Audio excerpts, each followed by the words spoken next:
Assalamualaikum, welcome back to Ummi and Me. അപ്പോൾ ഇന്ന് ഞാൻ നിങ്ങളായിട്ട് ഷെയർ ചെയ്യുന്നത് മാംഗോ കുൽഫിയുടെ റെസിപ്പിയാണ്. കുട്ടികൾക്കും മുതിർന്നവർക്കും ഒക്കെ ഒരുപാട് ഇഷ്ടപ്പെട്ട ഒരു റെസിപ്പിയാണ്. അപ്പോൾ നമുക്ക് വീഡിയോയിലേക്ക് പോവാം.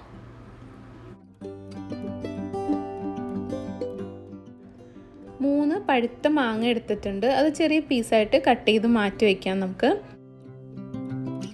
ഇനി ഒരു പാനിലേക്ക് 3 കപ്പ് പാൽ ഒഴിച്ചു കൊടുക്കുന്നുണ്ട്. ഒരു കപ്പ് എന്ന് പറഞ്ഞാൽ 250 ml ആണ്.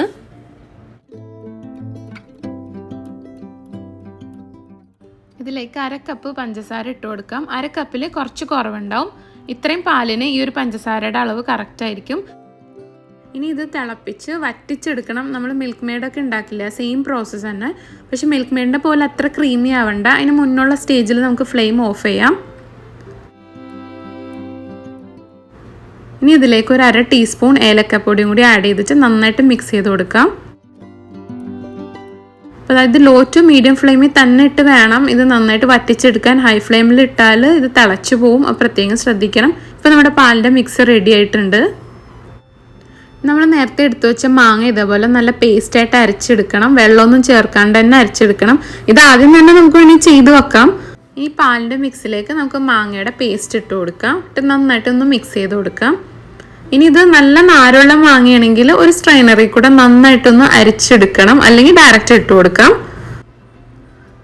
ഇനി ഇതേപോലെ ഐസ്ക്രീം സ്റ്റിക്കിൻ്റെ മോൾഡിലേക്ക് മാറ്റാം. എൻ്റെ കയ്യിൽ കുൾഫി മോൾഡ് ഇല്ല, അതുകൊണ്ട് ഞാൻ ഇതിൽ തന്നെയാണ് ഒഴിച്ചു കൊടുക്കുന്നത്. ഇനി നിങ്ങളുടെ കയ്യിൽ ഈ മോൾഡ് ഇല്ലെങ്കിൽ നോർമൽ പേപ്പർ കപ്പോ അല്ലെങ്കിൽ സ്റ്റീൽ ഗ്ലാസ്സിലോ ഈ ലിക്വിഡ് ഒഴിച്ചു കൊടുത്തിട്ട് ഒരു അലൂമിനിയം ഫോയിൽ വെച്ച് നമുക്ക് മൂടി കൊടുക്കാം. എന്നിട്ട് അതിൻ്റെ മുകളിലേക്ക് ഐസ്ക്രീം സ്റ്റിക്കില്ലേ അതൊന്ന് കുത്തി കൊടുത്താൽ മതി. എന്നിട്ട് ഫ്രീസ് ചെയ്തെടുക്കാം.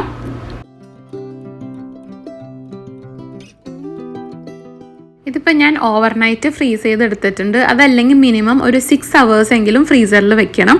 അപ്പോൾ ഞാൻ പുറത്തെടുത്തിട്ടുണ്ട്.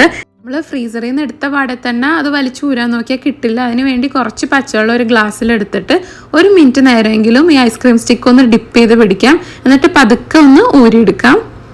അപ്പോൾ ഈസി ആയിട്ട് തന്നെ നമുക്ക് കിട്ടും. എന്നിട്ടും ഭയങ്കര ടൈറ്റാണ് കിട്ടുന്നില്ലെങ്കിൽ കുറച്ച് നേരം കൂടി വെള്ളത്തിലൊന്ന് മുക്കി പിടിച്ചാൽ മതി. ഇതേപോലെ എല്ലാ സ്റ്റിക്കും നമുക്ക് ചെയ്തെടുക്കാം.